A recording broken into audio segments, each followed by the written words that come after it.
le résultat est quand même assez beau, assez fidèle à l'original, bien que ça reste quand même du Lego. Donc là on est en configuration où je voulais... alors je sais pas comment ça s'appelle, le système qui permet en fait d'abîmer les jantes ou les pneus des ennemis de James Bond sont sortis. Donc voilà, je vais vous montrer un peu toutes les modifications apportées à Lego, enfin surtout les gadgets pour lutter justement contre les méchants. Le gadget qui était utilisé dans le film James Bond. Donc suite à la construction de la voiture, Lego nous propose dans son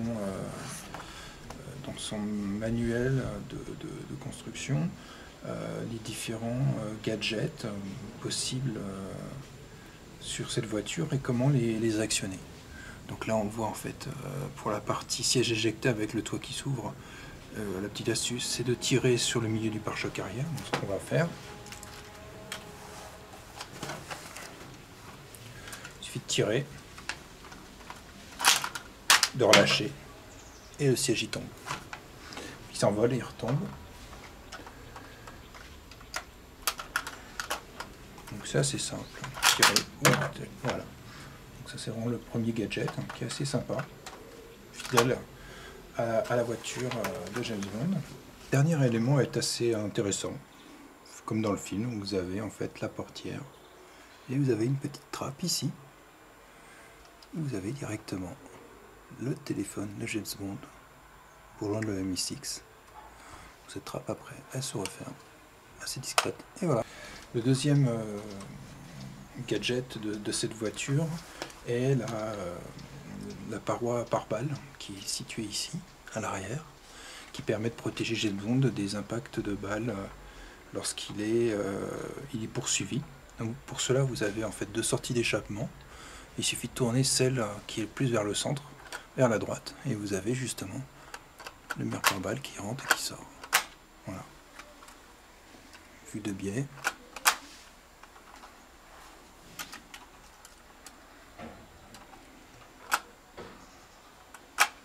Voilà.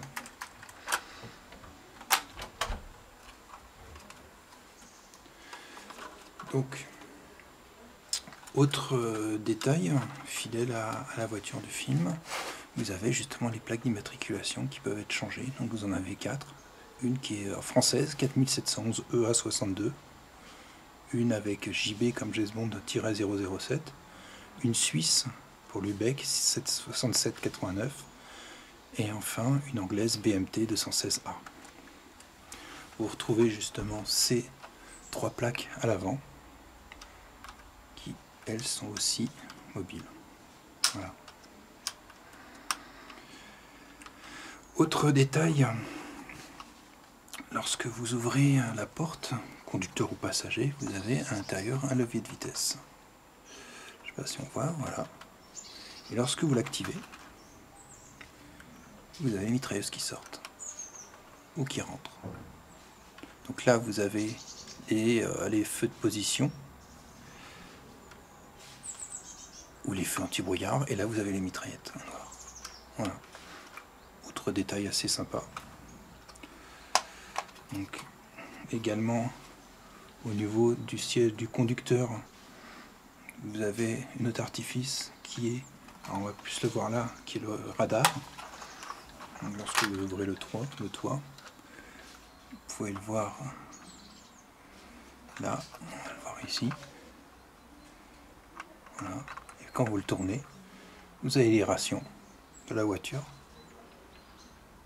Et lorsque vous le retournez là, vous avez le radar. Alors, je ne sais pas si on arrive à bien voir. On va peut-être enlever le toit. Donc voilà, ici vous avez le radar. Et là vous avez les ventilations. Avec juste la petite molette à tourner.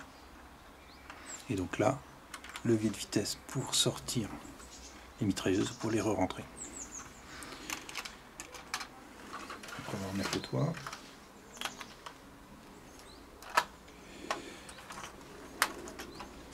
Autre détail, le moteur. Donc vous avez le capot moteur qui s'ouvre, laissant apparaître justement le 6 cylindres en ligne d'Aston Martin, avec les différents cylindres là. Hop, ça s'est détaché, on va le remettre. Donc là les différents cylindres, avec ce qui est un petit détail assez marrant, ça on va le sortir. En fait Lego a réutilisé des pistolets pour faire les descentes de collecteurs, tout comme ici, utilisé dans les Ninjago pour les étoiles de ninja. Enfin, après c'est de la réutilisation, mais voilà. Donc la voiture est assez sympa, donc les roues qui tournent. Bon, malheureusement elle tourne juste pour avancer ou pour reculer, pas du tout en termes de volant, donc le volant est totalement fictif. Et vous avez donc au final aussi le coffre. Donc quand vous ouvrez le coffre, vous avez donc les deux emplacements pour les deux parties pour les roues arrière, pour mettre en mode destruction de pneus des adversaires. Et vous avez le coffre qui se ferme parfaitement bien. Voilà. Donc globalement, la ligne de Aston Martin est assez bien réussie, avec notamment un petit détail au niveau des rétroviseurs extérieurs chromés, et également l'entrée d'air au niveau du capot moteur avec les phares. Donc la voiture est très bien réalisée. Donc les détails vus du dessous.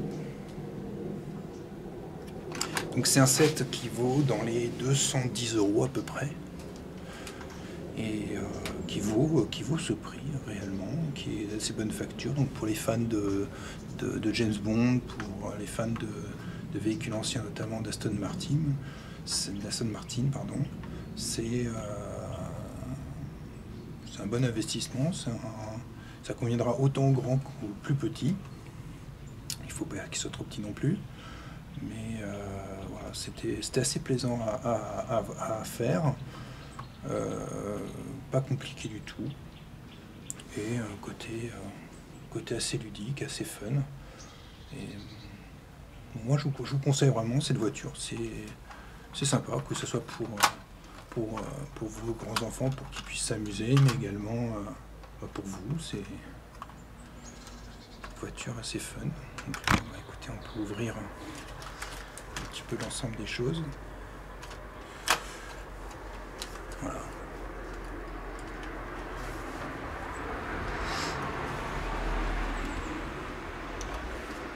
Donc j'espère que ce montage, cette découverte de ce montage Lego vous a plu.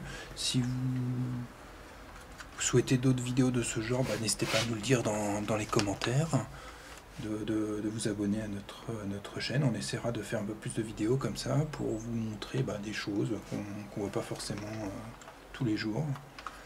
Et notamment le montage de ce type de Lego.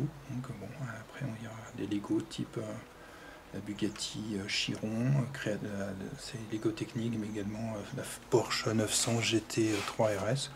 Donc pourquoi pas à l'avenir, à vous de nous dire si vous souhaitez qu'on continue sur ce type de format.